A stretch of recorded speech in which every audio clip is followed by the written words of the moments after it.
Yan,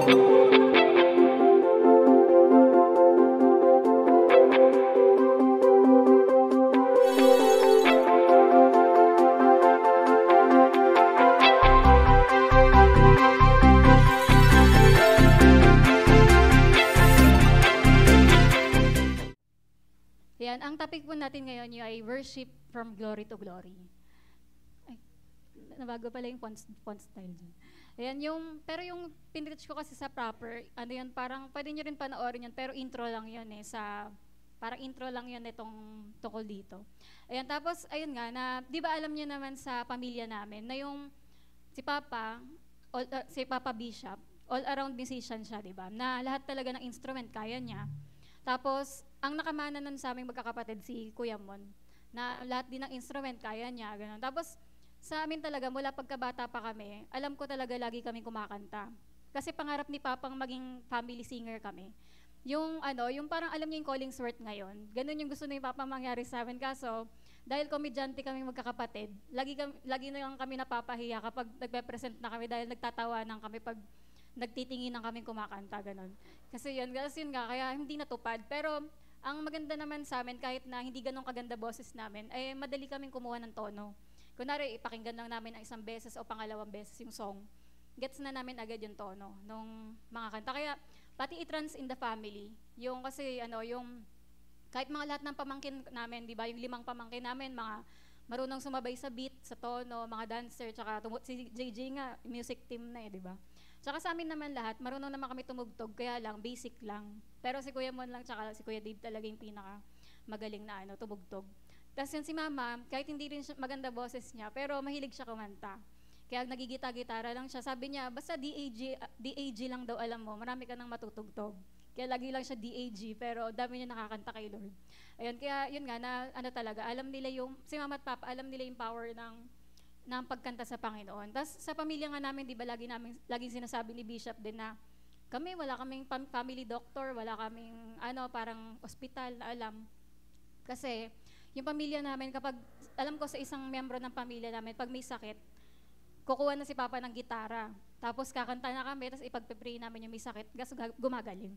Kaya hindi kami nagpapa-doktor nga, kasi nga alam namin may healing galing sa Panginoon. Tapos, alam niyo ba kung ba't ako rin buhay pa ako ngayon? Kasi nung 2 months pa lang ako na baby, di ba nagkaroon nga daw akong bronchopneumonia. Tapos sabi ng doktor, ako lang daw ngayon na ospital sa aming magkakapatid. Kasi, dahil siguro nagpanik na si Mama nun, kasi 2 months na baby lang, nakakakaba naman talaga. Tapos yun, yung dinala sa ospital, sabi ng doktor kay Mama, sabi, Mrs., wag na kayo matulog kasi 50-50 na yung anak nyo. At anytime pwede na mamatay yung bata. Kaya sabi niya, wag na daw matulog. Ngayon, si Mama, dahil alam niya yung power ng pagkanta, praise and worship, kinanta niya daw lahat ng kantang alam niya. Basta lahat ng alam niya kantang, hindi siya tumigil kumanta ng kumanta. Hanggang hindi ako maging okay, yung baby. Tapos dumating sa time, pag sapit daw nung 12 o'clock, biglang ang nangyari, may spirit of death talaga. Kasi yung katabi daw na kwarto, dun yung may namatay. Tapos yung ako daw, naging stable, naging okay. At gumaling. Kaya buhay pa ako hanggang ngayon. Dahil totoo yung nangyaring yun na kinanta daw ni Mama lahat. Kasi alam mo yung may battle talaga, di ba, sa praise and worship na alam mo, meron kang binabattle tungkol dun sa pag-awit sa Panginoon. Na parang naniniwala si Mama, hindi Lord, alam ko, kaya mo to, kaya mo yung sitwasyon na to. Di ba kaya yon dahil nga si Mama, alam niya yung pag-worship sa Panginoon, power nun, nakuha nila yung, di ba, yung hinihiling nila sa Panginoon. At yun nga, ngayon din araw na to, itong excited na akong i-share to sa inyo kasi yung parang ang pag-worship talaga natin, kailangan from glory to glory. Kung ganyan yung pagsamba natin ngayon, kailangan tumataas yan. Hindi tayo yung dapat na, tagal ko na kasing Christian kaya parang wala na akong kabuhay-buhay mag-worship. Hindi ganon. Ang pag-worship from glory to glory, kung ganito ka dati mag-worship, mas tataas yan. Habang tumatagal ka sa Panginoon, mas lalong nagiging meaningful sa'yo yung pagsamba, di ba, sa Panginoon. Hindi yung parang habang tumatagal, parang wala na lang sa'yo yung pagkanta at pagsamba sa Panginoon. Kaya as a church din, naniniwala ako na kapag nangyari to sa atin, pag inayos talaga natin yung pagsamba natin from glory to glory talaga gawin natin, may kakaibang pagkilos ang gagawin ang Panginoon sa atin. Yan. Tapos sabi nga dito, naniniwala ba kayo na every time na nag-enter tayo sa presence ng Panginoon, na-change tayo at natatransform? Di ba? Di ba? Ba't ganito yung font ko? Ganyan na talaga. Ayan. Tapos, ayan nga na Hindi ko pa naman shinare yung ano niyan, Canva. Ayan, tapos yung sabi dito, pag pumasok tayo sa presence ng Panginoon, nag-change tayo at natatransform. Di ba? Basta alam mo yun, pagka na-meet mo ang Panginoon, di ba sabi nga, just one touch from Him, and you will never be the same again. Kaya alam nyo, kapag kayo talaga nakapasok kayo sa presensya ng Panginoon, magbabago talaga kayo. Hindi na kayo magiging kagaya ng dati. At alam nyo ba, lahat ng mga pumapasok sa presence ng Panginoon, nai-ignite yung spiritual passion. Yung mga gusto nilang gawin sa Panginoon, nabubuhay bigla. Yung parang dati, tinatamad ka na gawin to. Pero dahil na-meet mo yung presence ng Panginoon, nagbago, parang bumalik yung buhay, yung sigla ng gusto mong gawin para kay Lord. And ayan, spreading His kingdom throughout this world. Yung parang gusto mo talaga na mag-share ng gospel, gusto mong na makatulong ka sa paglawak ng kaharian ng Diyos. Yan. At sabi sa 2 Corinthians 3:18, nabanggit dyan, no, di ba, yung with unveiled face, beholding as in a mirror the glory of the Lord, are being transformed in the same image from glory to glory. Yan, from glory to glory, just as the Spirit of the Lord. Sa Tagalog, basahin natin. At ngayon, naalis na ang talukbong, nagniningning sa ating mga mukha ang kaluwalhatian ng Panginoon, at ang kaluwalhatian iyan ay na nagmumula sa Panginoon na siyang Espiritu, ang siyang magbabago sa atin mula sa isang antas ng kaluwalhatian hanggang sa tayo'y maging kalarawan niya. Ayan, kaya ang nakalagay dito, 'di ba, na talagang yung merong level talaga na yung ginagawa sa atin ni Lord from glory to glory talaga. Ayan, isang antas ng kaluwalhatian hanggang sa maging kalarawan niya. Tapos sunod, transform from glory to glory. Ay, ba't nagkaganto? Ayan, tapos yun nga, ayun, nanginayang ako sa ginawa ko. Ayan, tapos yung sabi dyan, yung what dimensions of realms of glory exist that we do not even know about and have not yet entered. Na alam nyo ba, kung from glory to glory pala yun, step by step. Meaning, gaano kaya nakaka-excite, Lord, kung nandito pa lang kami sa glory na to, ano pa kaya yung from glory to glory to glory? Diba, ano pa kaya yun, parang nakaka-excite na, ano pa kaya yung mga hindi ko nararanasan sa Panginoon? Yan, meron ditong mga dimension of glory. Yan, yung tinatawag na, revealed knowledge. Alam nyo, kapag nasa matinding kapuspusan na ng presensya ng Diyos, meron dyan binibigyan ng Panginoon ng revealed knowledge. Halimbawa, ikaw, 10 years ago, may nangyari sa'yong ganito, pero sabi ng Panginoon sa'yo, healed ka na ngayon. May mga taong sasabihan ng ganon. Kunwari, hindi ka naman niya kilala, wala siyang alam tungkol sa'yo, pero pag may revealed knowledge, binibigay ng Holy Spirit yung information tungkol sa'yo. Sabi ng Panginoon, ito yung pinagpe-pray mo ngayong araw na to. Nagumaling yung ganyan mo, tsaka ganyan. Sabi ng Panginoon, sinagot na niya yan ngayon. May mga ganong mga dimensions sa glory na may mga i-reveal na knowledge. Ang matindi dyan, nakakatakot kapag may kasalanan ka, ikaw magnanakaw ka. Sabi ng Panginoon, magsisi ka na.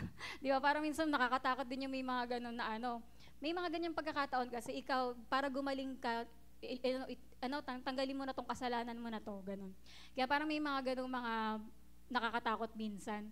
Ayan, tapos yung sa signs and wonders naman, di ba? Merong mga kakaiba na mga ginagawa ang Panginoon, may mga miracle talaga na nangyayari na alam nyo yun, hindi yun common, hindi yun natural bilang sa normal na tao.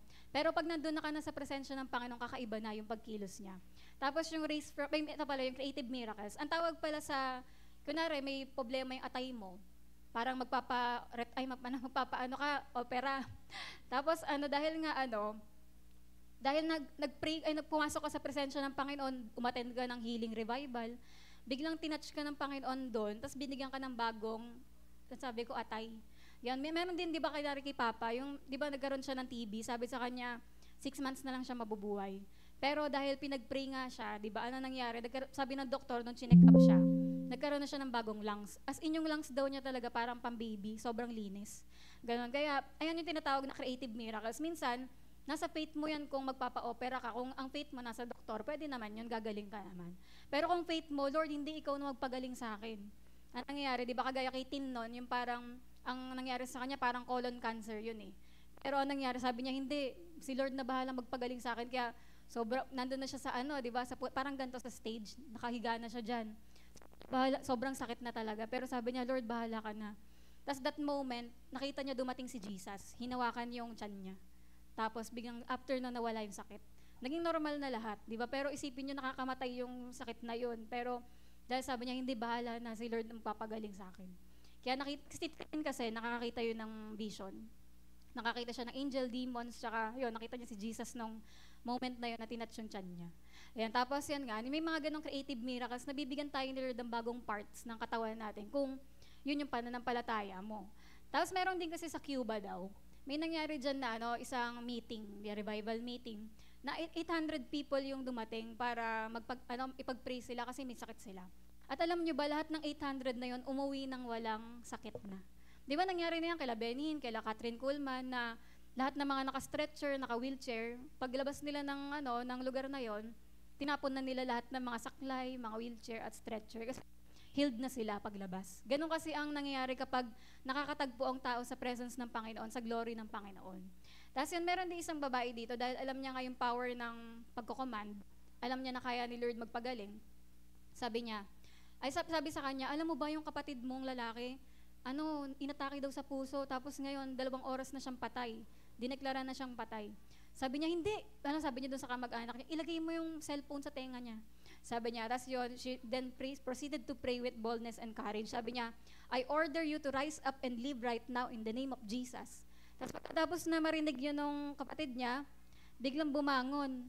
Nagsigawan yung mga tao sa ospital. Di ba? Kasi naman, syempre, nagulat, biglang bumangon. Tapos upo siya, na parang walang nangyari. Tapos bigla siyang gumalaw, tapos yung mga doktor, chinek mabuti. Tapos nagulat lalo yung mga doktor kasi chinek yung puso niya, wala man lang trace na inatake sa puso. Parang walang nangyari talaga, walang nakita.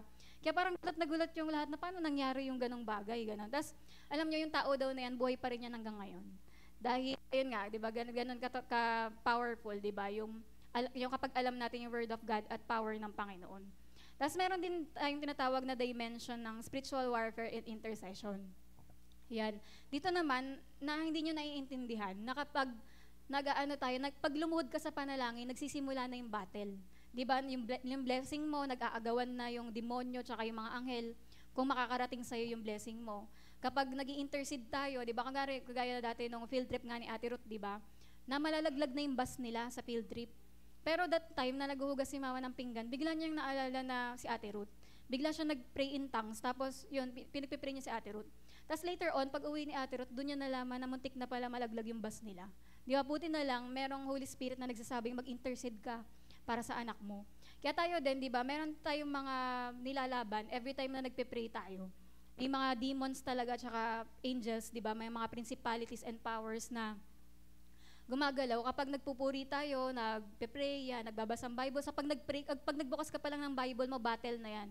Gusto na agad ng kaaway na patigilin ka magbasa ng Bible kasi marireceive mo yung message ng Panginoon sa'yo.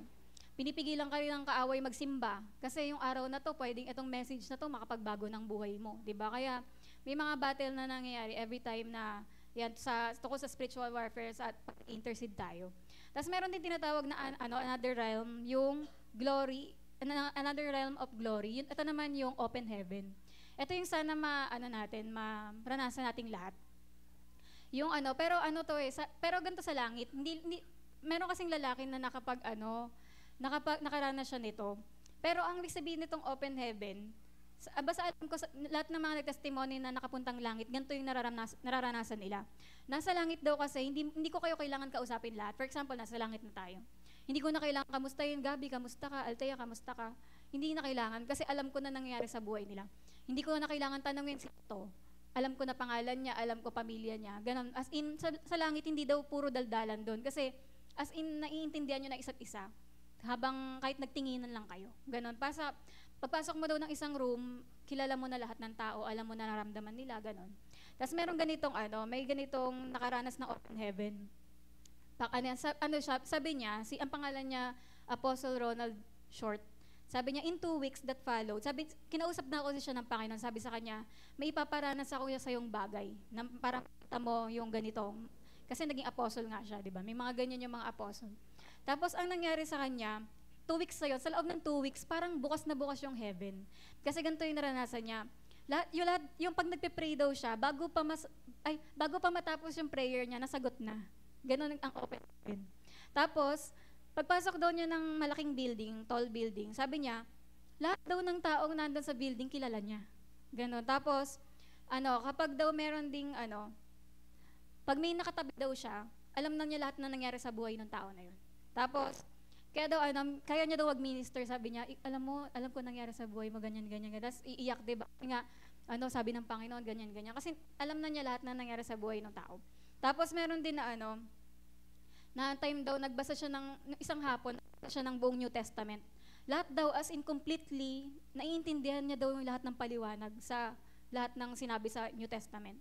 Tapos may isang time din daw, nagpunta siya sa Christian bookstore. Tapos nakita daw niya doon yung mga books, nakikita niya kung ano yung mga books na anointed. Ano rin yung mga books na sinulat lang dahil kilala lang yung about kay Jesus lang. Pero ano yung mga books na talagang anointed, kilala talaga si Jesus. Kasi daw may nagpa-flow daw na anointing doon sa book kapag tinitignan daw niya. Tapos rin, yung meron daw mga spiritual thoughts yung mga tao, nalalaman niya daw kung ano yung iniisip ng mga tao tungkol kay Jesus, kung tungkol sa Word of God, nakikita daw niya ng malinaw. Tapos yan, pero after daw ng 2 weeks, parang sumara daw yung kortina, ganun, parang, hindi na daw niya naranasan kahit kailan yon. Parang pinaranas lang sa kanya yung parang tipo ng open heaven, ganun. Tapos yan, naging apostle naman kasi siya. Tapos meron din tinatawag dito dimension of supernatural provision. Ito naman, sa dimension na to, there will be a transference of wealth from the Gentiles to the children of God. Kunwari, ang laki-laki ng pangangailangan mo, pero doon sa ng Panginoon na yon, pwede na makareceive ka ng supernatural provision. Na habang nagpupuri ka, gumagawa na ang Panginoon ng paraan para mabayaran mga utang mo, para mabili yung kailangan na to. Kung kailangan natin ng malaking building, nalilipatan. Kasi kadalasan ganun yung mga kwento. Na yung church na to kailangan lumipat sa mas malaking lugar. Paano yun? Wala nga silang panggawa. Pero biglang nagbibigay ang Panginoon ng milyon-milyon. Nagpupuri lang sila sa Panginoon.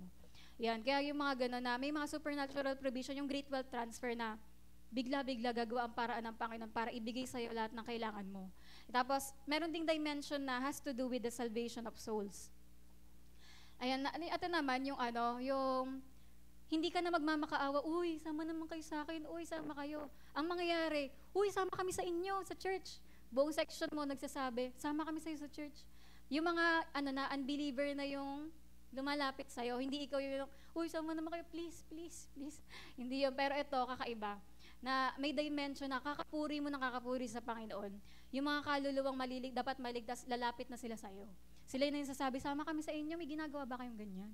Yan, sabi niyan. Tapos sabi diyan, they will come by the thousands to give their lives to the Lord. Naalala ko nung time ng mission house namin, nung high school. Puri lang kami ng puri nun. Grabe talaga yung pagpupuri namin dati. Tapos non-stop ang mga prayer circle sa mission house. Tapos, nangyari nung biglang pag may kami event, sobrang dagsa talaga. Imagine niyo ganito lang square yon. Tapos, mapupuno yun, may 200 na dumating. Ganon. Grabe yung bultuan ang dating ng mga high school nung time na yun. Parang nakakagulat na grabe, bakit ganito punong-puno kami dito? Ganon. Kasi nga, kapag puri tayo ng puri, merong ganong dimension na yung mga kaluluwa na lalapit sa atin, hindi na tayo magmamakaawa pa sa kanila. Sila mismo magsasabi na gusto kong maligtas. Diba? Kaya gusto nyo ba yung ganon? Diba? Sa pamamagitan lang yan ng pagpupuri natin ng pagpupuri sa Panginoon. Tapos, ayan, ulit yung transform from glory to glory. Yung verse natin dyan, yung 2 Corinthians 3:18. Sabi dito, the word enable us to understand that we are transformed from one place to another. Ang ibig sabihin kasi na to, yung from glory to glory, ito yung lugar mo ngayon, tapos ililipat ka sa another, di ba, na lugar. Ganyan yung gustong gawin ng Panginoon sa atin, na ganito lang yung nararanasan natin ngayon, pero ililipat niya tayo sa another dimension. Tapos next yung, that is, sabi na, from glory to glory, that is why the glory of God is a movement. Alam niyo yung glory ng Panginoon, movement siya. Ang yung lagi siyang kumikilos. Di ba alam niyo yung glory cloud sa Old Testament? Yung glory cloud na yun, laging naglalakad yun. Pag lumakad yung cloud, dapat lumakad na rin yung mga Israelita. Di ba? Sabi nga, the Shekinah cloud of the Lord continually moving in the desert. Tuloy-tuloy lang yung paglalakad niya, di ba? Kaya sabi dito next, when we walk under the cloud of glory, we are in a continuous movement without getting tired. Kaya nahanap ko na yung solusyon sa pagod. Sino sa inyo lagi pagod, lagi na kayo nanghihina? Alam niyo kung bakit? Kulang kayo sa pagpupuri sa Panginoon. Kulang kayo ng presence niya. Kasi pag naka-enter kayo sa presence at glory ng Panginoon, tanggal lahat ng pagod niyo. Lalakas kayo ng kakaiba. Kasi sabi nga dyan, yung sa Exodus 13:21, yung mga Israelita daw, never sila nagsabi na, Lord, tama na naman paglalakad, ang sakit na ng sakong namin, ang sakit na sa paa, ang sakit na, nakakapagod na. Pero bakit pag umandar yung cloud, lakad din talaga yung mga Israelita? Kasi meron silang protection galing doon. Under sila, dahil nasa ilalim sila ng cloud na yon of glory. Meron silang warmth and warmth by night, tapos may fire and light sila sa umaga. 'Di ba? Ay, sa gabi pala. Yan, kaya ibig sabihin daw sila of protection sa sun kapag umaga. Kaya naiintindihan niyo yung ganyan na hindi sila napapagod kasi nandiyan yung glory. Kaya 'di ba tayo every time na pagod tayo. Pero kapag bigla tayong pumasok sa presensya ng Panginoon, tanggal talaga pagod. Yung mga nakaraan, 'di ba, sobrang pagod nga namin sa paglipat. Pero pag mapapatugtog lang ako ng Terry McCalmon na instrumental, mag-aano muna ako bago ako mag-faith confession, iaano ko muna, Lord, mag-worship muna ako para lumakas ako. Tapos yun nga, talagang kakaiba after ko natanggal talaga pagod ko ulit. Tapos yun, pwede na naman akong gumawa ng mga gagawin ko. Iba talaga yung yung kunwari, kahit nung Thursday nga lang na prayer marathon. Pagod na pagod din talaga ako, pero sabi ko, iiyak ko lang kay Lord tong pagod ko. After nun, malakas na ako ulit, ganun. Kasi may kakaiba talaga sa presensya ng Panginoon na nag-aalis ng lahat ng mga pagod natin, di ba? Tapos yung rin, sabi dito, yung sa tabernacle, di ba, etong tabernacle, ditiklop yan. Kunwari sabihin ng Panginoon, lipat tayo, ditiklop yung tent, di ba? Ang dali nilang lumipat. Kaya God told Moses to construct a movable tabernacle in the desert. Bakit? Kasi si Lord lagi siyang on the move. Kapag sinabi ng Panginoon, lakad, go tayo. Hindi pwedeng, Lord, nakatirik na nga dito yung tabernacle, tama na yan. Hindi, itiklop yan, lakad uli. Di ba ganon? Kaya ibig sabihin dito, sinasabi dito na, if we want to move with the glory of God, we cannot do so with a mentality of settling, of putting down roots, and of having arrived. Hindi pwedeng, Lord, hindi, dito na kami. Dito na po kami sa putatan, napakabit na po namin aircon namin. Okay na po to, may carpet na po kami. Paano pag sinabi ni Lord, hindi, ililipat ko kayo sa pang 1,000 na building, 1,000 na tao kasya, di ba? Kailangan lagi tayong ready mag-go, di ba? Hindi sayang naman yung ganito, sayang naman yung ganyan. God will provide, di ba? Kapag sinabi ng Panginoon mag-move tayo. Kaya di ba tayo nga sa loob ng 9 years, nakatatlong lipat na tayo kasi pag sinabi ng Panginoon go kayo, wala tayong magagawa. Kailangan ready tayo na sumunod ko papagawa ng Panginoon sa atin. Kaya, ayun nga, di ba sabi, we are to have a mindset of constant movement. So we can go from one dimension of glory to another. Kunwari sa spiritual na buhay din natin, Lord, dito na lang ako okay na po to, okay na po na teacher lang ako ng ganito, hanggang dito na lang po ako. Paano yan? Si Lord, gusto niya laging mag-move. Di ba? God siya ng movement. Kaya kung gusto ng Panginoon na may bagong ministry ibigay sa'yo, may pinapagawa si Lord na ganito sa'yo, dapat ready ka, natanggapin yung papagawa ng Panginoon. Tapos sabi rin dito, moving from one dimension of glory to a higher dimension. Yan, ang dito, di ba yung, alam niyo kung sino dito ang gustong itaas siya ng Panginoon from glory to glory? Di ba? Kung nasan man kayo ngayon, ganito, tandaan niyo to, pag itataas kayo ni Lord sa another glory, ganito, number 1 dito, God allows tribulation, trials, and persecutions. Kapag gusto mo mag-grow sa Panginoon, meron gustong i-increase sa'yo ang Panginoon. Darating yung mga tribulation, trials, and persecution. May mga challenges na, Lord, bakit? Bakit may mga ganito nga akong pinagdadaanan? Sabi nga sa 2 Corinthians 4:17, for our light affliction, which is but for a moment, is working for us a far more exceeding and eternal weight of glory. Yan, ibig sabihin niya, kapag mas marami ka mga pinagdadaanan, bumibigat din yung glory ng Panginoon sa buhay mo. Yan, kaya, yan nga, sabi, when tribulations come, He uses them to manifest His glory. Na kapag may mga pinagdadaanan pala tayo, mas lalo nakikita ang glory ng Panginoon sa atin. Di ba? Kaya, dapat hindi tayo nalulungkot-lungkot lang pag may problema tayo, kundi, mas lalo natin itong ginagamit para sa kapurihan ng Panginoon. Sabi nga dito, remember that one meaning of the word kabod, or glory, is weight. Ibig sabihin pala ng kabod, o yung glory pala ay bigat, di ba? Kaya ito yung explanation, kunwari, di ba, pag nagpapa-revival si Benny Hinn, bakit nagtutumbahan yung mga tao? Hindi mo naman masasabi nagpapanggap yun, talagang kakaiba yung pagkatumba. Kasi nga, naranasan din naman natin yan, di ba? Na kasi merong bigat ng glory ng Panginoon na tumba sa kanila. Dahil hindi mo kaya mag-stand doon. Tapos, meron din sinasabi dito na bakit daw yung mga usher, di ba minsan tagasalo ka lang naman, tagasalo ka lang ng tutumba, ikaw rin yung tumambang na una ka pa. Di ba? Kasi, na-attach ka, di ba kay Benny Hinn din, daming ganyan. Sila lang yung tagasalo, pero tumba yung dalawang sasalo. Kasi ang lakas ng power ng Panginoon, ganun. Tapos, kaya daw yung mga usher minsan, hindi nila mabuhat yung tao. Kasi nga, ang bigat daw ng glory ng Panginoon. At may mga tao rin na nagsasabi na yung kamay daw nila ang bigat. Yung ulo daw nila ang bigat, parang may nakapatong. Tapos yung legs din daw nila ang bigat, di sila makatayo.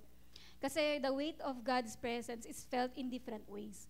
Di ba yun nga yung sinabi ko sa inyo nakaraan na prayer marathon, ang bigat talaga ng kamay ko, tapos sa ulo din. Parang may bumubuhos, di ba? Kaya totoo talaga na may mabigat talaga sa glory ng Panginoon. Na sobrang yung puspos, pero ang bigat ng nararamdaman mo, ganun. Tapos sabi nga, this is how God manifests His glory, which is in us. Ayan, kaya sabi nga daw, we must rejoice in our tribulation. Kapag may mga pagsubok tayo, di ba, sa pinagdadaanan tayo, hindi tayo dapat yung nalulungkot, ayaw na mag-church, tapos wala nang pinansin, di ba? Kasi hindi dapat ganon. Kasi alam mo, nagpaproduce ang Panginoon sa'yo ng greater glory. Kaya ka dumadaan sa ganyan. Gusto ng Panginoon na mas bumigat yung glory niya sa buhay mo. Sabi nga, in contrast, we complain or sink into self-pity, we will go backward and never reach that dimension of His glory. Kapag may mga problema daw tayo, tapos nagre-reklamo tayo, tapos naaawa tayo sa sarili natin na, mayan, parang ganito ako, ganyan-ganyan. Ang nangyayari, hindi mo naaabot yung gusto ng Panginoon na from glory to glory. Kasi awa ako, ganyan nangyayari sa buhay ko. Ano ba naman to, Lord? Ano bang klaseng buhay? Imbis na, makita yung glory ng Panginoon, wala. Nanatili ka lang na nakalugmok, ganon. Kaya dapat pag malungkot tayo, may pinagdadaanan, mas lalong malakas yung sigaw natin ng papuri. Di ba kagaya nga ng sinasabi ni Bishop, yung may kabataan siya na nakipag-break sa boyfriend. Pastor, hindi ko kaya mag-song lead kasi binrake ako ng boyfriend ko. Sabi ni Papa, mas lalo ka magpuri. Di ba kapag broken-hearted tayo, mas lalo talagang malakas anointing natin. Kaya di ba, sabi niya, tingnan mo, mag-song lead ka, babalikan ka ng boyfriend mo. Di ba ganun? Kasi pero yun nga, hindi man sinasabi lang doon. Kapag tayo durog yung puso natin, mas masarap umawit sa Panginoon. Mas nakakaluwalhati kay Lord yun. Kasi sipin mo, di ba, mas glorify mo ang Diyos kaysa sa pinagdadaanan mo. Tapos pangalawa, God uses revelation or revealed knowledge. Yan, may mga pagkakataon na, para maano mo yung glory na, parang mag-level up ka. Minsan may mga ipapadala sa'yo si Lord na revealed knowledge. Pwedeng personally, sa devotion mo, ganun. O pwede naman may gagamitin ang Panginoon na tao para ma-receive mo yon. Di ba sabi ko nga sa inyo, kapag may mga prophetic na merong mga ministry ng mga nagka-prophesy. Sabi ko, pumila kayo, doon kayo sa harapan. Kagaya si Verna nung time na yon, di ba? Talagang sa harap siya, sabi niya, dapat mapag-pray ako ngayon. Ang ganda ng na-prophesy sa kanya, di ba? Ayan, kaya sa atin minsan, i-reveal ang Panginoon, gagamit ang Panginoon ng mga tao para tama natin yung direction natin. Ganun. Kasi may mga ganun din na ikaw magiging, ganari sabi kay Pastor, ikaw magiging Lion of Manila daw siya. Di ba talaga naman pag kumakanta si Pastor, parang, parang, napaka-powerful, di ba? Tapos yung parang, basta may mga pinaprophesy sa atin na, parang, ano kayo ibig sabihin? Ito, sabi sa akin, this woman shall be an evangelist. Sabi yun, nung bago ako ipag-pray nun. Tapos parang may mga ganun-ganung mga sinasabi na ikaw, pinagpalit mo yung ganito para sa Panginoon, ganyan-ganyan. Parang may more than daw na ibibigay si Lord kasi pinagpalit ko yung mga ganung bagay, ganyan. Tapos yan, minsan may mga ganung mga revealed knowledge na hindi lang naman minsan sa nakaasa tayo sa tao. Pwede rin na dahil ikaw, grabe yung pag-worship mo, personal worship mo kay Lord, kakausapin ka niya, di ba? Ikaw mismo, pwede ka, si Ate Ruth nga, may ganun siyang devotion bigla siyang nagde-devotion siya ng 4 a.m. o 3 a.m. Tapos biglang, alam niya yung mula sa kwarto daw, nakita niya yung sarili niyang umangat yung, alam niya, nakikita niya yung kwarto. Tapos umangat hanggang sa sky na yung nakikita niya, umangat uli hanggang sa, nasa iba na, parang heaven na. Ganon yung naranasan niya. Ganon, kaya, iba yun hindi rin mo na naman sasabihin na kapag nasa ka lang, kapag grupo lang tayo, kundi personal mo, kung sa sarili mo, may personal revival kang ginagawa, kahit dun mismo, pwede kang bigyan ni Lord ng revealed knowledge. Yan, tapos yun nga, gusto ng Panginoon na pumasok tayo dun sa cloud of glory, dimension of His glory, na kung ganyan lang yung tingin nyo kababaw, yung tingin nyo sa pagsamba kay Lord, meron pang gusto si Lord na maabot nyo, na weight of His glory. Tapos yung sabi nga dito, yung sa Pakinex, yung alam niyo yung church building, kasi may Maldonado. Yung church nila dati, kunwari, may mga church daw na 200 lang dati, tapos naging 1,000, ganyan sa 20,000 na yung, nila yung church building, yung kasya. Kasi dati daw wala daw silang kapera-pera, hindi nila alam paano. Pero kakapuri ng kakapuri sa Panginoon, nare-reach nila lagi yung glory ng Panginoon. Biglang nag-provide si Lord ng milyon-milyon para lumaawak yung ano nila, yung ministry. Kasi nga, di ba, sabi nga dyan sa Ephesians 3:20, the Lord is able to do exceedingly abundantly, far above all we could ever ask or think. Kaya tayo rin, kung maniniwala tayo na talagang magiging focus talaga natin yung pagsamba dito sa church, na lahat tayo magiging totoo talaga tayong worshiper, ano kaya yung gagawin ng Panginoon sa atin? Tapos ito, yung a weight of glory, not appropriate for everyone.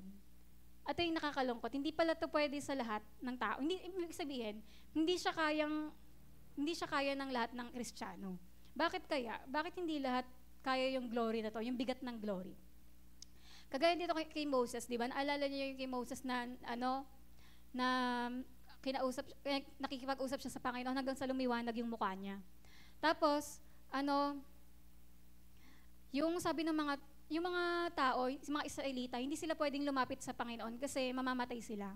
Ang pwede lang kumausap sa Diyos, si Moses lang. Kasi nga, si Moses lang yung namumuhay sa kabanalan. Tapos yun yung paglabas na ni Moses dun sa presence ng Panginoon, nagniningning na yung mukha niya, sabi ng mga tao, natatakot kami sa mukha mo, takpan mo nga yan. Tinakpan ni Moses kasi nagniningning yung mukha niya.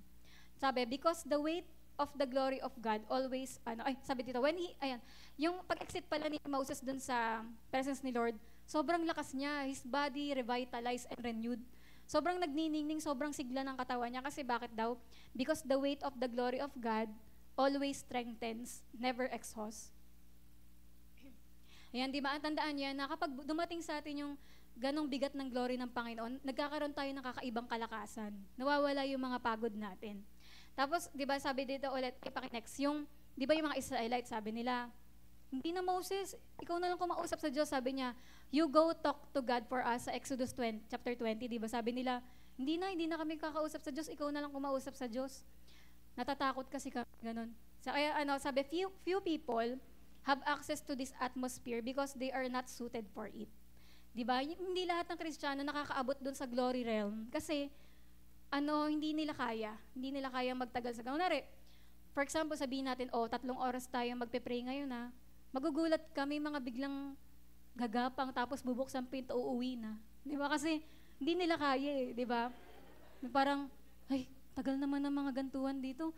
Pag nagkakaroon na ng revival, biglang gagapang, asan ang bag ko?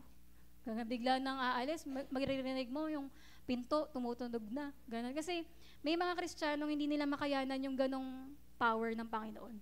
Kasi hindi nga sila suited doon dahil may dahilan yan. Sabi dito, the atmosphere of glory, hindi, pakibalik pa muna. Sabi dyan, they didn't want to pay the price to live in the fire. To do so, one has to be holy. Yan, hindi nila kaya kasi yung i-pay the price. Sabi niya, sasabihin nila, Pastor, naku, di na po kami atin ng mga mahabang prayer na ganyan. Pag-pray nyo na lang po kami. Kayo lang naman may ang total naman, di ba, nagpa-fasting po kayo. Tsaka lagi naman po kayong babad sa prayer. Kayo, Pastor, lay hands mo na lang ako. Sige na, gagaling naman ako Naniniwala ko na powerful ka po. Ang dami mong in-spend na time kay Lord. Parang ang dami mga tao, alam yun, kung ano yung anointing ng tao. Sige na, pag-pray nyo na lang. Di ba sinasabi namin sa inyo dito, huwag kayong umasa sa pastor lang kasi kayo mismo kaya nyo magpagaling. Kayo mismo kaya nyo mag-lay hands, magpa-revival, magawa ng mga Parang ganun, hindi yung alas 2, ano ba to, mamamatay na yung ikaw na, mag-pray ka na, nandiyan ka na Tatawag ka pa, Pastor, gising ka ba? Pastor! Namatay na lang yung tao, di ba? Wala ka nang ginawa. Hindi ganun yung tinuturo namin sa inyo kasi di ba, alam naman natin, lahat tayo kaya gawin yan. Kaya ang sabi dito, may mga Christian ang hina nila. Sabihin nila, naku, Pastor, pag-pray nyo na lang po ako. Hindi ko kaya yung mga ganyang matagalang prayer na ganyan. Kayo na lang, basta alam ko naman, papunta naman po ako sa altar call, naniniwala ako sa inyo, pero hindi ko kaya yung mga ganyang matagalang mga Kasi nga, hindi lahat siya kaya ng mga tao. Kaya natutuwa naman ako kasi pag prayer marathon natin, dumadami na sa atin dito yung nakakaranas ng glory realm. Ang tawag doon, glory realm, kasi babad yun babaran. Hindi lahat kaya yung magbabad sa presence ng Panginoon. Pero lahat ng nagbababad, sila yung nakakaranas ng supernatural, mga glory ng Panginoon talaga. Kaya thankful naman ako. Di ba sabi ko sa inyo, hindi ko kayo pipilitin umattend, kundi ayon yan sa leading ng Panginoon. Kung gusto nyo talaga maka-grow deeper kay Lord, attend kayo nun. Tapos sabi pa dito, the atmosphere of glory. is only for those who hunger and thirst for God. Alam niyo, yung sinasabi ko sa inyo, atmosphere ng glory, hindi to maaabot ng taong 5 minutes lang mag-pray. Gusto, tagal naman ng service nyo, kaya ayoko magsimba dito, tagal-tagal eh. Di ba yung mga ganon? Hindi nila maaabot yung glory ng Panginoon kasi ang glory realm, para lang sa mga hunger and thirst for God. Di ba kagaya ng mga nagpe-prayer marathon din, di ba? Kasi isipin mo, paano nyo nagagawa yun ang tagal-tagal, di ba? Pero ngayon, nagbagong buhay na kami ni Pastor, 9 or 10 a.m., nandito na kami. Kaya 12-hour prayer na kami pag Thursday. Kaya yun, naniniwala rin ako talagang may gagawin ng Panginoon sa atin, magbibigay siya sa atin ng mga message pa. Yan, tapos sabi nga, kaya pag gabi, sobrang puspos na kasi, ayan, buong araw na tayo nagpe-pray nun. Tapos, for those who continuously enter into His presence, sanctifying and purifying their hearts with the blood of Jesus. At ang atmosphere of glory na to, para lang to sa mga taong pinupurify yung sarili nila. Yung mga kasalanan talagang tinatanggal sa kanilang buhay, hinihingi ng tawad sa Panginoon, nagpapalinis tayo ng dugo ni Jesus. Kasi hindi kayang mag-stand ng isang taong makamundo, alam mo may mga kasalanan kang tinatagong kasalanan, hindi mo kayang mag-stand sa presence ni Lord. Kaya kahit anong invite mo, attend tayo ng gano'n, pray tayo, tanggi ng tanggihan. Kasi meron pa sa lifestyle niya na hindi niya masuko. Kaya nahirapan siya. Hindi niya makayanan na magstay sa ganong grabing presence na ng Panginoon. Tapos diba, pansin niyo kay Joshua, di ba siya yung right hand ni Moses?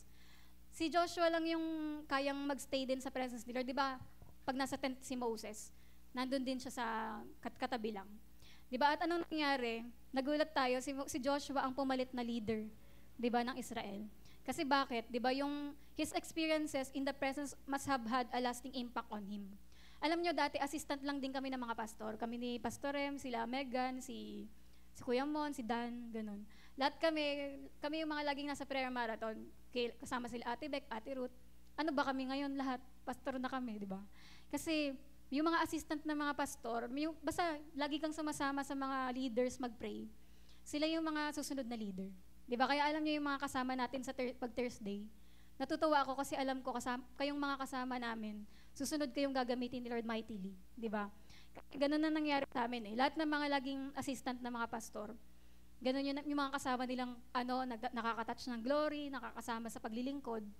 Ang daming may mga impartation na nangyayari dyan. Kaya next leader yung mga ganun. Tapos sabi rin dito, there are dimensions of the glory of God that few humans can stand. Na meron din ibang mga dimension pa na hindi nga lahat ng tao kaya. Kagaya si Smith Wigglesworth, nag-invite siya sa bahay nila ng prayer meeting.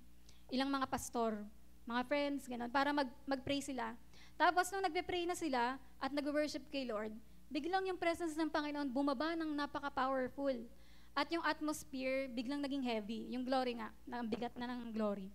Tapos alam nyo, isa-isa, nag-uuwian yung mga pastor. Kasi nahihirapan na ang tagal nito, parang kailan ba matatapos to, uwi na ako.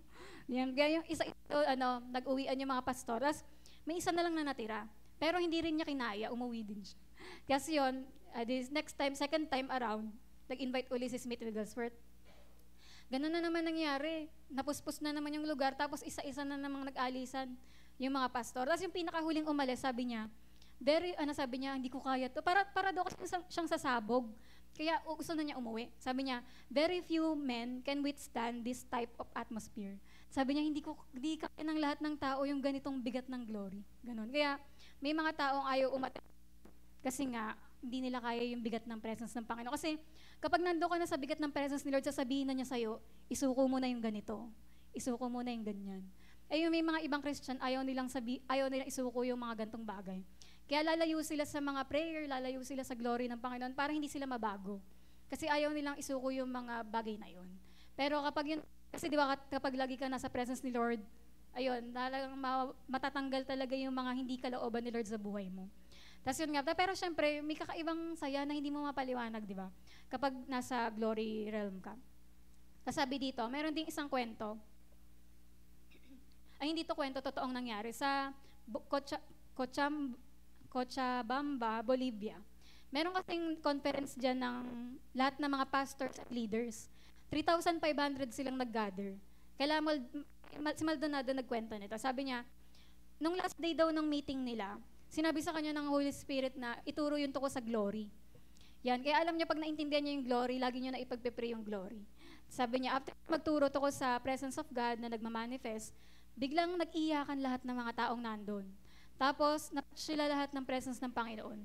Tapos, after na silang itouch ng presence ni Lord, nagkaroon ng mga miracles, mga amazing healings. Meron doon may cancer, umuwi siya ng galing na yung cancer niya. Meron din doon na meron siyang rashes sa muka. Tapos may mga parang tumutubo rin pigsa sa muka. Tapos alam niyo, after nung revival, after nung worship, biglang gumaling yung mukha niya. Tapos meron din doon naka-stretcher, umuwi siya ng nakatayo na. Di ba? Kasi may mga ganun na mga pangyayari. Tapos, sabi rin, pakinext, yung the weight of glory was so strong that my entire team began to cry. Kasama niya kasi yung music team niya kapag nagpapa-revival, ganyan. Nag-worship sila.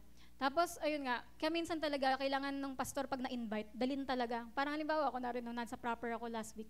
Parang gusto ko na, sana sinama ko si Carl. Para pag may gusto ako pakanta, ganyan. Parang alam namin yung mga anuhan, ganun. Tapos yung parang, nga, sabi niya kasi, sinasama niya yung music team niya kasi, yun daw talaga, alam nila kung paano mag-worship na hindi sarili yung tinataas, kundi si Lord talaga. Tapos yun, alam niyo ba nangyari, nag-iyakan daw yung mga music team niya. Na hindi, kahit drummer, gano'n, talaga nag-iyakan ng sobra dahil puspos na puspos. Alam niyo, hindi ko lang ito kinakwento, naranasan namin to sa Mission House. Sa Mission House doon, umiiyak, yung song leader, iyak ng iyak, dahil sa sobrang puspos siya. Tapos yung mga music team, parang paganyan-ganyan na lang ng tugtog dahil iyak na, buhos na yung iyak nila. Hindi na makayanan, naranasan namin yun. Kaya, lagi akong longing na dumating yung time na mabalik yung naranasan namin sa Mission House noon na grabe talaga kami magpuri noon, parang sobra talaga. Kasi laging mga estudyante rin nagpa-fasting. Alam niyo ba yung si Josa? Nagpa-fasting yun ng 7 days kahit may pasok yun sa school. Kaya nga yung pinapatigil lang namin yun kasi, huy, grabe ka naman, kang ganyan katagal mag-fasting, pumapasok ko rin sa school. 7 days college siya noon, tapos 7 days siya magpa-fasting, ganun. Sila pastor, nagpa-fasting din sila nung college sila. Yan, parang ganun na kaya grabe yan talaga nung dati ng panahon na yun eh. Kasi basta kakaiba kami magpuri no na nanginginig lahat. Tapos yung buong music team, yung song leader nanginginig tapos umiiyak na kasi grabe yung kapuspusan, hindi mo kaya. Tapos tas lahat nagtatanks lahat ng mga nandun, ganun. Kaya parang habang binabasa ko to, na-recall tuloy, naalala ko yung nangyari dati na kung paano yung pagpupuri namin noon sa Mission House noon. Tapos tas yung 3,500 na leaders na yon, they are deeply impacted by His glory. Lahat sila na grabing napuspos sila. Yan. Tapos sabi, what the glory of God releases can be received only in His presence. Alam nyo ba, what the glory of God releases can be received only in His presence. Na alam nyo ba, grabe, pag nagpupuri, sumasamba tayo, grabe na, hindi mo na malaman kung ano nang gagawing pagkilos ng Panginoon sa lahat ng sumasamba. Doon mo lang marireceive yon sa pagpupuri. Hindi mo yun marireceive sa ibang time. Na kapag nagpupuri daw tayo, yung mga tao doon, yung spiritual DNA daw nila nabubuhay. Alam nyo ba, may nabubuhay sa inyo every time na nag-worship. Tapos their vision is enlarged. Binibigyan ka ni Lord ng mga bagong idea, na-open yung mga vision nyo, mga pangarap nyo gusto gawin sa Panginoon. Tapos a passion for the kingdom and souls is ignited. Yung dati wala ka nang pakialam sa mga kaluluwa, pero biglang nabubuhay, na gusto mo uli mag-invite, gusto mo uli mag-alaga. Nangyayari lahat yan sa presence of God. Kaya di ba may mga ganun tayong time na naranasan na after ng mga revival natin, ang sisipag nyo mag-campus ministry, ang sipag nyo mag-one-to-one. Kasi yun yung idinudulot ng glory ng Panginoon. Tapos sabi, above all, nagkakaroon yung mga tao ng thirst, hunger and thirst na hanapin ng Panginoon. Kahapon lang, nag-pray ka na dito Kinabukasan, nandito na naman, nagpe-pray na naman. Kinabukasan, nandiyan na naman, nagpe-pray. May ganun kasing time na, parang dahil sobrang napuno ka, napupus ka, gusto mo halos inaraw-araw mo yung attend mo. Dahil nga, gusto mo pa ng more of God. Di ba? Yung gaya ng kanta natin, I want more of you, God. Di ba? Kasi, pag gusto mo ng more sa Panginoon, basta hindi ka matigil sa pag-attend mo. Kaya, minsan pinapagalitan, dati talaga, grabe talaga, ginagera kami ng mga magulang noon. Pero hindi pa kasi balanse dati. Yung sa Mission House, na ginagera sila Ate Ruth tsaka Ate Beck. Kasi, yung anak ko, po na church na yan, wala nang ginawain, puro church araw-araw, ganun. Kasi grabe yung kapuspusan. Alam niyo yung parang namamagnet yung mga tao sa church. Dahil nga sa presence ng Panginoon. Kaya kailangan mali naman yun, kailangan i-balance pa rin na maghugas pa rin sila pinggan, umuwi pa rin sila. Ayun.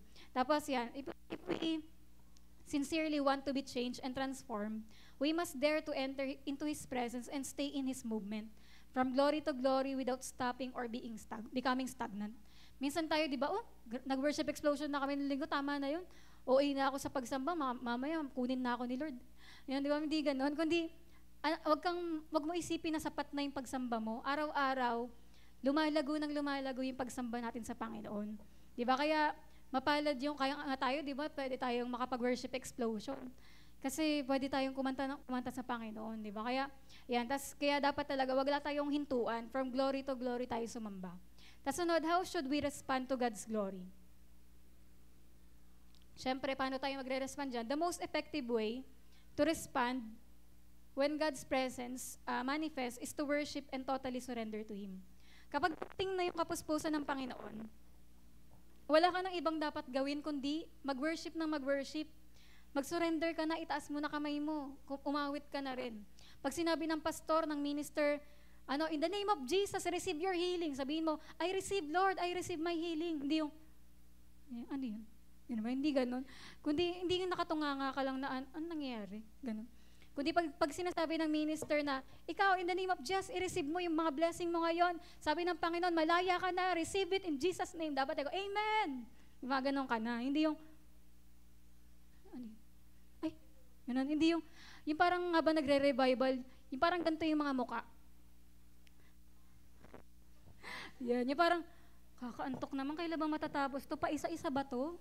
Di ba, may mga nakakatulog na sa revival. Tapos may iba naman, ano ba to? Ang weird, gusto ko na umuwi. Di ba, may mga yun. Ano kamukha nito? Yan. Hindi, yung parang yung parang habang nagre-revival, grabe na puspusan, yung siya ay, may tumamba. Hala, tingnan mo, tumamba si Almira sa muka. Uy, si Christine, tumaob.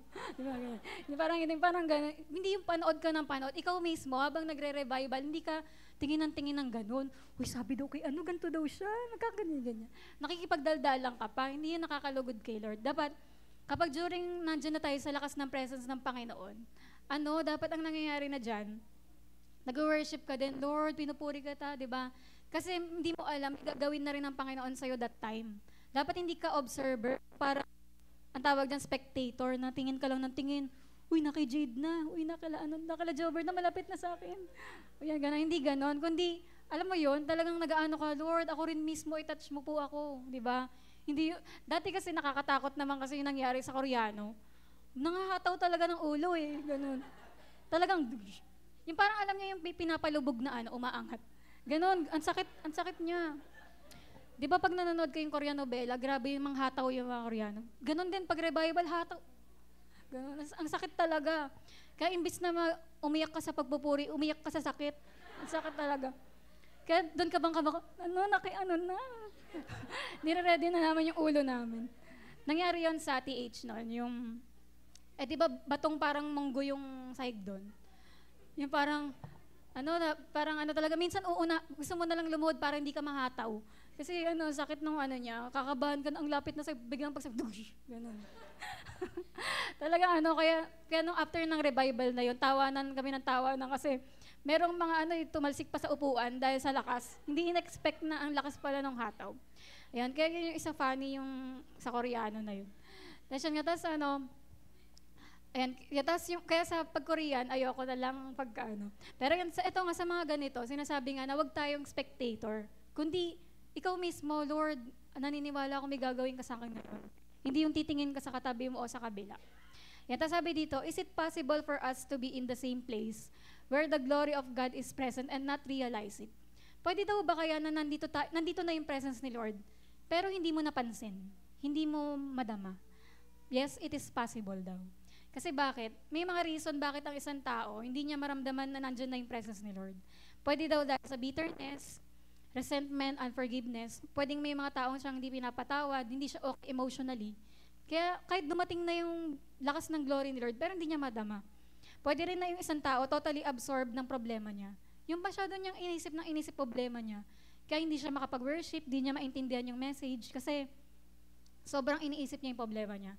Kaya yung taong ganon, hindi niya marireceive yung, yung ibibigay ng praise. Yan, kasi nga nakapokus siya sa sarili or sa ibang mga bagay. Kaya sabi dito, we need to remain sensitive to how the Spirit of God is moving. Ayan, kailangan alam mo kapag dumating na yung kapuspusan, kailangan alam mo kapag dumating na yung anointing. The next time we recognize His presence, we can respond in faith and worship. Kapag andyan na, ang kapal na ng pagpupuri natin, ang kapal na ng glory, kailangan niya nag-worship ka na. Hindi ka na nakatunganga lang na ano nangyayari, ano mangyayari dito? Ano oras uwi? Kasi alam niyo daw, kapag nasa glory realm daw, time does not exist sa glory ng Panginoon. Huwag na kayong tumingin sa orasan kapag bumaba na yung presensya ng Diyos kasi oras na ng Panginoon yun, may gagawin na siya. Diba? Kaya kailangan mag-expect na kayo. Tapos sabi dito, preachers almost tend to carry out an agenda. Halimbawa daw, di ba kami mga pastor, halimbawa, may program kami, prayer meeting, may program. Pero ano daw yun? Kapag nasa glory na tayo ng Panginoon, glory realm, nasa glory of His presence na tayo, wala nang program-program. Kailangan iset aside na ng mga pastor yung programa nila. Kasi may gagawin ang Panginoong pagkilos, siya na bahala, si Lord na bahala. Tapos may ang kailangan lang natin gawin, worship, continue to worship, and obey whatever He wants us to do. Minsan, may mga biglang may itatouch siya sa atin, ganon. Tapos pagka ang tagal naman natin nag-aantay na, halimbawa, pakinext, sabi dyan, halimbawa, nakita mo na wala naman talagang, walang gagawin si Lord na may mga sasabihin ang Diyos mismo sa minister, sa pastor. Halimbawa, sabihin niya, hindi ako ang magtatouch ngayon, ikaw na, lumapit ka sa mga tao. Sasabihin ng Panginoon na magpagaling ka, i-cast out mo tong demonyo dito, ganun. May mga ganong time naman, nauutusan niya mismo yung pastor, yung minister, kapag during revival. Yan. Tapos sabi rin dito, God will anoint you for everything He wants you to do. But in the cloud of His glory, He will do His own works. Gets nyo? Na kapag, ikaw, i-anoint ka ni Lord pag may gusto ka siyang ipagawa sa'yo. Pero kapag nasa glory na tayo, cloud of His glory, si Lord na bahalang kumilos sa gusto niyang gawin. Siya na yung lumalapit sa tao. Di ba sabi namin sa inyo, sa anointing, kunwari, anointed ko. O pila lahat ng mga gusto makareceive. Pila lahat ng gusto gumaling. Anointing yon. Napapagod ako doon kasi isa-isa ko kayo eh. Pero pag sinabi natin glory na, praise. Yan, realm of glory, bultuhan na nga daw yon. Massive na. Ibig sabihin, lahat kayong nandyan ngayon na nag-expect sa Panginoon, gagaling kayo. Lahat ng nandyan makaka-receive. Lahat ng ina-expect nyo na hinihiling sa Panginoon, mangyayari. Darating yun. Kasi na yan, glory na yun, nasa under na tayo ng glory. Kaya hindi na yun mahirap. Biglang, yung kagaya ng Catherine Kuhlman, yung mga nasa balkonahe, lahat ng nandong naka-stretcher, naka-wheelchair, gumaling lahat. Sabi niya, may wave of glory dito sa part na to. Biglang lahat ng nandun, gumaling. Diba? Kasi iba yun, pag glory na pinaka maganda talaga. Kasi sabi dito, may prophecy dito. I-claim nyo na maging part kayo nito. Sabi dyan, God is raising up a new generation of men and women of all ages who will know how to respond to His presence. Di ba? May iaangat ng Panginoon na bagong generation ng mga babae at lalaki, iba't ibang edad. Kung saan mga tao na to marunong mag-respond sa glory ng Panginoon. Na kapag dumating yung glory ng Panginoon, marunong lumuhod, marunong kumanta, marunong magbigay ng respect sa presensya ng Panginoon. And at this generation will thirst for His glory to manifest on earth. Itong mga tao na to, mauuhaw sila sa glory ng Panginoon. Diba? At nagulat ako dito kasi yan yung, diba sabi ko sa inyo, yung mga unang-unang buwan ng taon na to. Sinabi sa akin ng Panginoon, kasi nadi-discourage ako noon. Pero parang after ko mag-praise, parang sinasabi sa akin ni Lord na kahit sumasama yung mundo na to, pero tatapatan ko yan ng glory ko. Tatapatan ko yan ng power ko na lahat ng mga anak ng Diyos magiging powerful kayo para makayanan to. Di ba? Parang ito yun, sabi dyan, the darkness in the world will become denser each day and wickedness will multiply. But the manifestation of God on earth will also become more powerful and weighty with each passing moment. Di ba? Mas lalo daw lalaki yung kapangyarihan ng Panginoon sa mga anak ng Diyos. Kaya kiniklaim nyo ba na part kayo nitong generation na to? Di ba? Na talagang tayo, magiging uhaw tayo sa glory ng Panginoon. Tapos sabi din dito, this is a glorious generation that will impact the world at mag-i-impact ang buhay nyo sa lahat ng pupuntahan nyo and gather the greatest harvest of souls ever seen. Entire cities and nations will be shaken by His glory and will recognize Jesus as Lord and Savior. At sa pamamagitan ng mga buhay nyo, di ba, makikita ng mga tao na totoo ang Diyos, tatanggapin nila si Jesus dahil sa pagtingin lang ng mga ginagawa ni Lord sa buhay niya. Magkakaroon daw ng mga miracles, signs and wonders, at makakakita tayo ng millions na mga tatanggap sa Panginoon, di ba? Amen? Amen. Ayan, kaya ang tanong dito, are you willing to be transformed and join this new generation? Amen. Kaya ang dapat natin gawin, prepare your body and spirit through fasting and prayer. Di ba, Days of Teshuvah ngayon? Ito talaga yung time na dapat madalas tayo mag-fasting. Yan, at ayan, i-ready ka ng Panginoon sa pagpa-fast mo. Di ba, na meron siyang gagawin sa buhay mo, i-ready ka niya para makareceive ng power na ganon. At di ba, ayan natin na hindi lang friends, family, brothers and sisters, yung makakita ng transformation natin, kundi makita rin ng iba, yung ng ibang mga unbelievers, yung pagbabago ng buhay natin. Ngayon, ito, yung sunod, yung creating an atmosphere of worship to bring His presence. Ngayon, paano tayo makakarating dun sa glory na sinasabi ko? Kailangan natin mag-create ng atmosphere of worship para dumating yung presence ng Panginoon. Sabi daw dito, one of the greatest obstacle, bakit daw ang isang church, halimbawa, isang lugar, bakit daw hindi nila nahadlangan yung presence ng Panginoon? Ba't hindi makaramdam ng supernatural power? Kasi, dahil daw yun, walang spiritual atmosphere. Ayan, a spiritual atmosphere does not exist. Parang alam niyo yun, yung may gustong gawin ang Panginoon sa mga tao, pero dahil yung mga itsura nila ganun, yung parang walang kagana-gana makinig, tayo ng tayo, parang mga daldalan ng daldalan, ganun. Pagka makikita mo na yun, kunwari, may gusto gawin si Lord sa mga tao na to. Pero, pag makikita mo sa kanila na walang hunger, tayo ng tayo, tas, parang ang iingay, hindi nakikinig, hindi focus, ganun. Meaning, hindi sila makaka-receive. Kasi walang panapakita nilang wala silang gana sa mga ganung bagay. Kaya sabi dito, it will be difficult to preach the word if the hearts of the people are not sensitive to receive it. Minsan nga, alam nyo ba, may mga time nagpipigil ako na mag-CR kasi ayokong ma-miss out yung message. Hindi, kasi pag nag-CR ako, meron na akong isang na mawawala sa akin sa preaching. Kaya ganun, minsan may mga ganun time na pipigilan mo kasi sobrang para sa'yo, hindi ko i-miss out yung message ng Panginoon, ganun. Kaya yan, may mga ganung mga tao rin tayong naranasan. Kahit dito sa church, di ba? Ako thankful ako sa inyo kasi pag nakakarating din ako sa ibang church, pero ang dami doon, cellphone ng cellphone, daldalan ng daldalan, tayuan ng gugulo, gano'n. Pero sa atin, di ba, inaano tayo na umupo kayo dyan, di ba, may message ang Panginoon sa atin. Kaya yung parang makikita mo dyan, kasi kapag receptive nga, at responsive yung mga nakikinig, mas lalo silang maraming marireceive mula sa Panginoon. Kaya sabi dyan, if the spiritual atmosphere is hard, the glory does not descend, and consequently, few healings and miracles take place.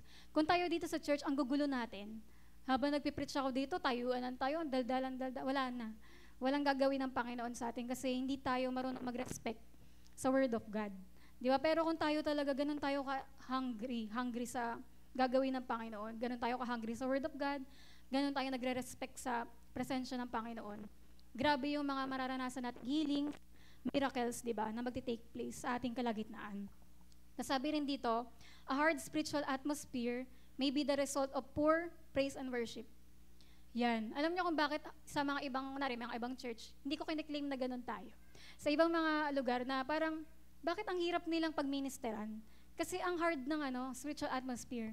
Ibig sabihin nun, poor daw yung praise and worship. Yung mga tao doon, hindi sila sumasamba kay Lord on a regular basis. Di ba? Kaya daw, ang leader, ang mga worship leader, hindi kayo pwede mag-song lead dito nang hindi kayo nag-worship araw-araw. Kasi, hindi mo, di ba kunwari, yung sa music training nyo nga ng Monday, di ba sinabi din ni Kuya Miko doon na, paano mo masasabi na kunwari, hindi ko pwedeng sabihin sa inyo, punta tayo ng Torres Farm kung hindi pa ako nakapunta doon. Hindi ko kayo madadala doon kung hindi pa ako nakapunta doon, di ba? Parang ganon, parang yung sagot ni Nanay Susan, di ba, na kailangan nakapunta ka na doon para madala mo sila doon. Kaya yung mga song leader, hindi kayo pwedeng maging song lead kung hindi kayo nakaabot sa glory realm. Hindi kayo dapat mag-song lead kasi hindi nyo rin madadala yung mga tao doon. Kung ang babaw-babaw ng naging worship nyo kay Lord, etong week na to, halimbawa, hindi mo madadala yung mga tao doon sa ganong deep na worship kasi ikaw mismo, ang babaw ng worship mo. Kailangan daw ang mga worship leaders natin ay on a continuous basis. Sumasamba tayo. Na ikaw ba sa araw-araw na devotion mo, kumakanta ka kay Lord? O kumakanta ka lang kapag Wednesday, Sunday? Wala, kumakanta lang ako kung kailan merong sa church. Hindi. Ang dapat talaga, ang pagsamba natin, kung gusto mo mabuhay sa glory realm, araw-araw mag-worship. Kagaya ng sinabi nga rin ni Kuya Miko nang tinatanong niya kayo, di ba? Sabi niya, ano ba kayo, lahat ba kayo dito, nag-worship kayo araw-araw? Kasi siya nga daw, kumakanta siya kay Lord araw-araw, at maganda yon. Kasi dapat talaga, hindi dito ka lang kakanta, dito ka lang sa church. Dapat sa personal na buhay mo, nag-worship ka. Nang sa ganun, pag tumayo ka dito, buong church talaga, madadala mo sila sa glory realm. Napakalalim na magiging pagsamba natin. Tapos sabi nga dyan, when people are not worshiping God, ayan nga, hindi sila makakapag-create ng environment na gano'n na may atmosphere of worship. Yan, tapos sunod, we will learn how we can become what the Bible calls true worshiper.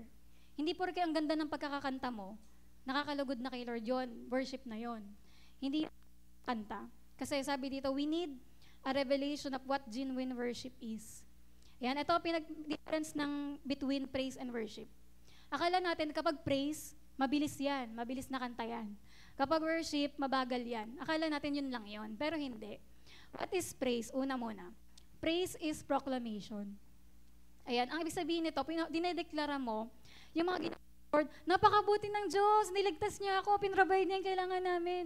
Dinedeclare mo, di ba, yung ginawa ng Panginoon, na how He saved me, how He raised me, how He filled me. Ayan, sinasabi mo yung mga ginawa niya. Yan parang, look what the Lord has done. He healed my body, He touched my mind, di ba? Because sinasabi mo yung ginawa ng Panginoon sa'yo. At kasama niyan yung mga singing, may musical instrument, may mga sumisigaw, hallelujah, maingay, di ba? Tapos, merong mga posture ng body, may mga gumaganon-ganon sa inyo. May mga tumatalon, di ba? At pumapalakpak, dancing kasama dyan. Kagaya nga kay David, di ba, yung sa 2 Samuel 6:12-23, yung si David daw, di ba, yung grabe yung parang, kung nakarobe nga kasi yung damit nila, di ba? Halos tumataas na daw yung damit. Dahil nga, grabe siya siguro magtatalon, si King David sa pagpupuri sa Panginoon. Kaya na-turn off sa kanya, Michal. Kaka-turn off ka, halos makita na legs mo dyan. Pero sabi ni David, bakit sa'yo ba ako sumasayaw? Di ba? Kay Lord ako nagpupuri. Ganon. Kaya, ayun yung nangyari.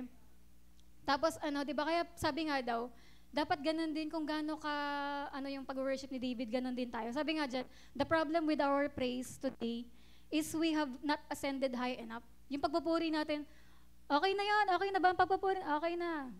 Okay, worship naman po tayo, worship. Ganun ba yun? Di ba?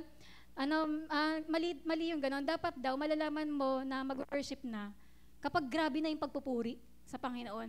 Okay, music team, tapos na yan, okay na, worship na. Ganun ba? Di ba hindi? Kasi tayo, minsan yung pagpupuri natin, alam niyo yung ganyan lang. Dapat, ang pagpupuri, tandaan niyo to, ang pagpupuri mataas. Ang pag-worship, malalim. Ulit, ang praise, mataas. Ang worship, malalim. Di ba? Ganun ang maging dapat mangyari. Tapos sabi rin, pangalawa, number 2 yan. Number 2, praise is sacrifice. Bakit sacrifice yung praise? Kasi, di ba sabi nga sa Hebrews 13:15, ayan, yung continually offer the sacrifice of praise to God. Kailan nagiging sacrifice yung pagpupuri nyo? Kapag may problema kayo. Kapag may pinagdadaanan kayo, dapat nag-iiyak na lang kayo ngayon, ang lugmok nyo kasi may problema kayo. Pero kapag nagpuri kayo sa Panginoon, ang tawag doon, sacrifice of praise. Di ba? At yun yung pinaka nakakalugod sa Panginoon kasi minamagnify mo siya kaysa sa mga pinagdadaanan mo. Kaya yan dapat talaga nagpupuri kapag maraming problema. Sabi nga rin to, the Greek word for sacrifice is tisha. Ibig sabihin yung to a victim akin. Ibig sabihin merong pinapatay kapag nag-sacrifice. Ano daw yung pinapatay natin pag nagpupuri tayo? Pinapatay natin yung sarili natin, yung flesh or yung ego. Sabi dito, praising God always requires, Praising God always requires a sacrifice because it is something that goes beyond our strength and convenience. Yan, to praise God, we must kill something ungodly within us. Ibig sabihin, pag nagpuri tayo sa Panginoon, kailangan patayin natin yung hindi makadiyos, yung apathy, kawalang pakialam, pride, selfishness, worry, fear, bad thoughts. Di ba? Habang nag-worship ba kayo kanina, sample, yung kanina natin. Di ba? Nag-worship ba kayo na natatanggal talaga yung mga pinagdadaanan nyo ngayon? O isip kayo ng isip, hanggang preaching na ngayon, iniisip nyo pa rin yung mga sarili, yung mga ganyan. O dapat kanina natanggal na yon, na-focus na tayo sa Panginoon kung nagpuri tayo. Kaya ganun yung bagaan. At sa una, may problema ka, nahihirapan ka magpuri. Pero sa susunod, tutulungan ka na ng Holy Spirit hanggang tuloy-tuloy na yung pagpupuri mo. Tapos sabi nga, ito yung next. Maraming mga tao, di ba, ayaw nga nilang mag-pay ng price kasi ng praise and worship. Kaya sabihin nila, Pastor, lians mo naman ako, di ba nag-fasting kayo? Lians yun naman ako, powerful po kayo eh. Yan, kasi ikaw, hindi mo kayang mag-pray ng 3 oras, ganun. Pwede mong gawin, lahat tayo kaya yun. Pero choice lang ng tao yun eh. Di ba, lahat tayo pwede mag-prayer marathon. Pero choice ng tao, hindi, rest day ko Thursday.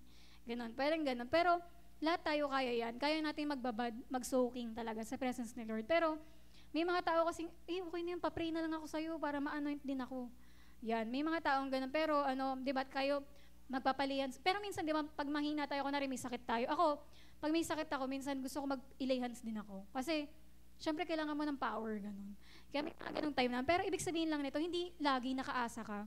Kundi, talagang sa sarili mo dapat, kaya mong makaabot doon. Kaya, tas, ayun nga, kasi ayaw nila mag-sacrifice, kaya hindi sila nakakaabot sa ganun. Tas sabi nga, when we experience difficult periods in our lives, yan, kapag may mga problema tayo, yan na ang pinaka-perfect time to praise God. Di ba? Kaya pala sinabi sa Bible na, in everything, give thanks, di ba? Sa lahat ng mga pangyayari sa buhay natin, dapat lagi tayo nagpupuri. Kaya sabi dyan, next. Ano naman yung what is worship naman? Ang worship is more than a declaration. It is a sincere attitude of humility.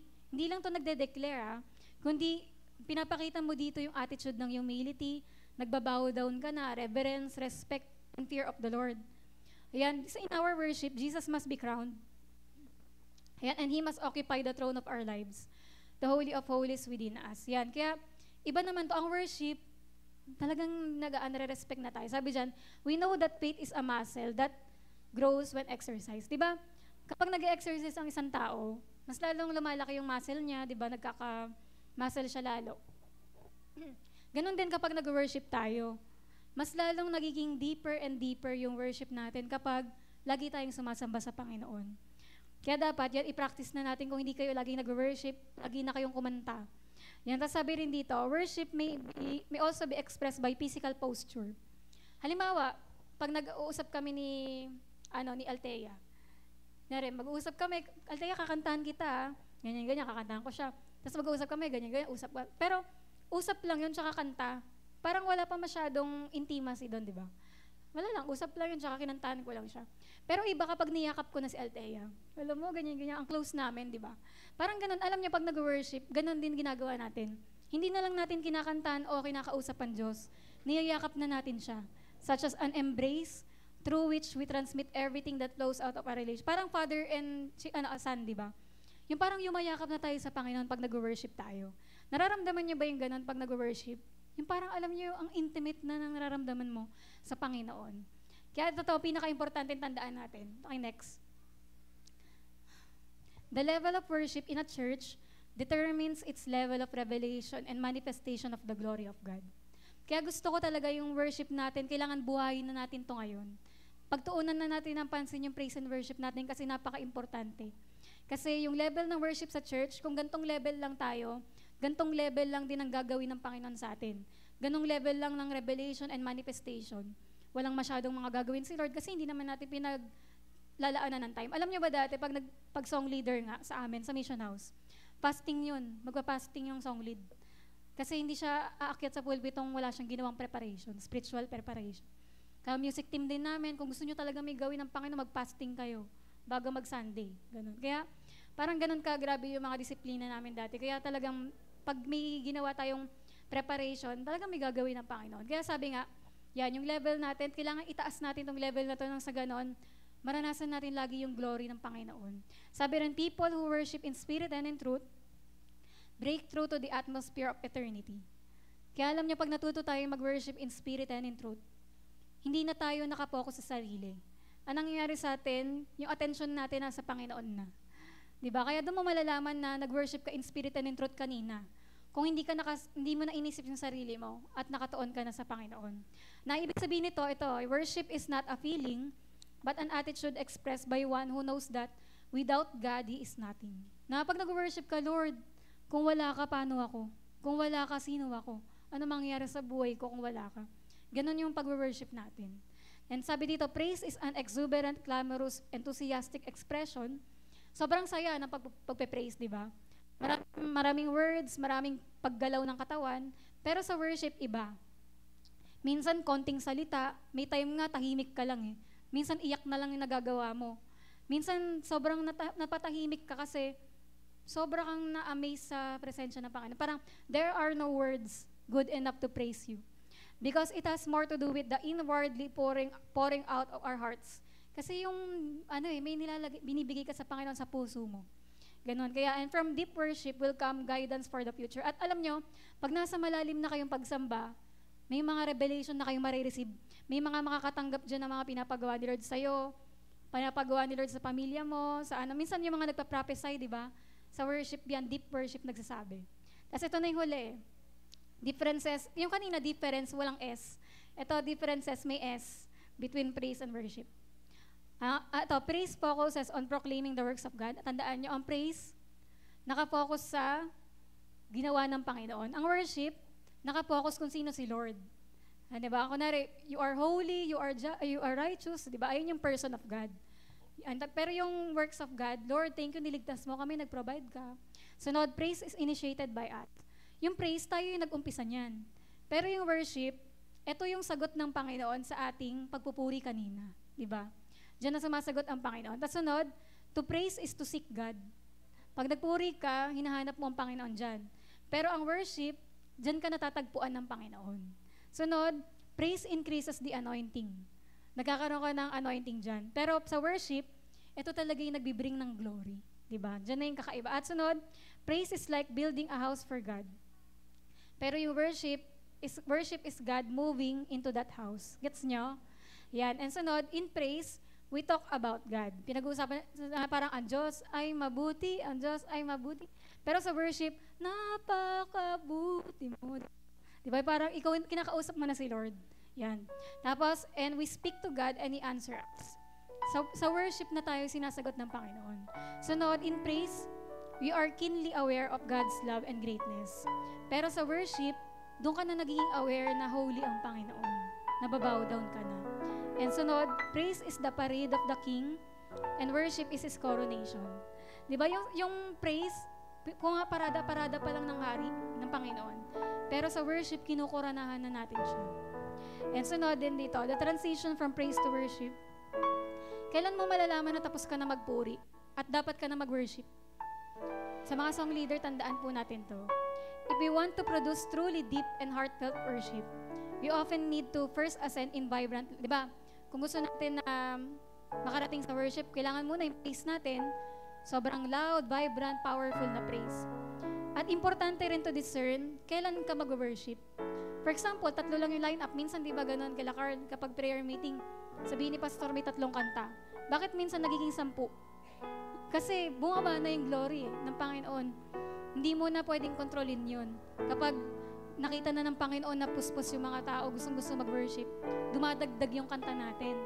Diba? Kaya ibig sabihin kasi nasa glory realm na tayo, ganun. Kaya yung sa praise natin, hanggat hindi pa high yung praise natin, dapat hindi tumigil yung song lead sa pagpe-praise.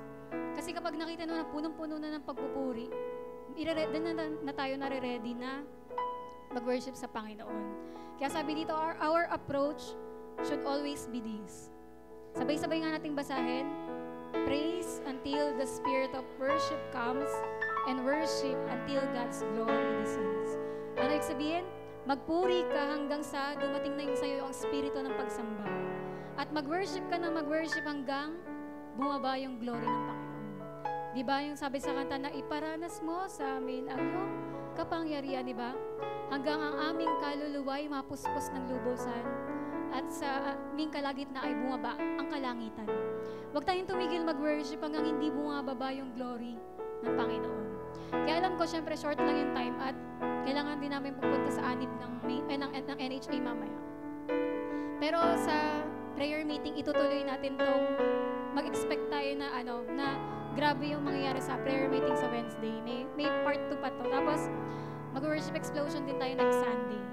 Para talagang may apply natin to ng tuluyan. Na makita nyo talaga, gusto ko talaga makita nyo kung gaano yung gagawin ng Panginoon kapag grabe na talaga, naging totoo na tayong mga worshiper ng Panginoon. Kaya ngayon, para sa, i-end up lang natin to, pero babawi pa tayo sa mga susunod. Kaya non-stop na yung magiging mga pagpupuri natin next time. Natayo tayong lahat, awitin lang natin yung I Sing Praises